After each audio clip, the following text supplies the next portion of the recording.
The Gospel of Luke, the third gospel in the New Testament, is a very special book. It's written by a medical doctor, Dr. Luke.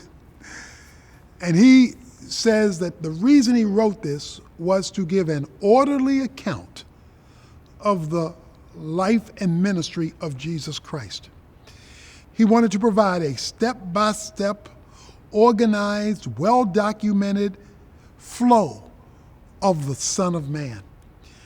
The Son of Man speaks of Jesus' humanity as he moved among the people, still fully God, but as he touched them in compassion.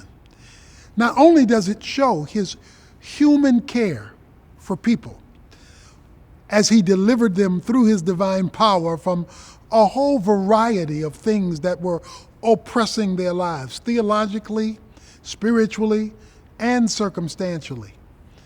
But he wanted to do it in such a way that it demonstrated the worldwide love of God for people, particularly Gentiles. This book highlights Jesus' movement among the Gentiles as the Son of Man, so that people who were outcast, people who were the disregarded, people who were the marginalized, people who were the rejected, got to see and feel and experience the love of Christ in an orderly way. The love of Christ expressed in an orderly way was done so even if it meant that Jesus had to reject the Jewish leaders to do it. It demonstrated clearly that God is no respecter of persons, and that his care as the great physician to heal the sick, his love for people, to take care of their pain, to give them hope when their hope was gone, and even to bring wandering people back home to the living God, came out of a heart of compassion. You see, what Luke tells us about Jesus is that it just wasn't about the great truth about this transcendent God, Son of God, but it was also about the heart of God and his care and love for his creation. Because when you go to one side of that seesaw or another, you miss God. If you go to the side that only wants to look at the theological and you just want to look at the orthodox doctrines of truth, but you miss people, then you miss God. On the other hand, if you want to reach people, but you leave out the truth of God, you may have people, but you'll miss God.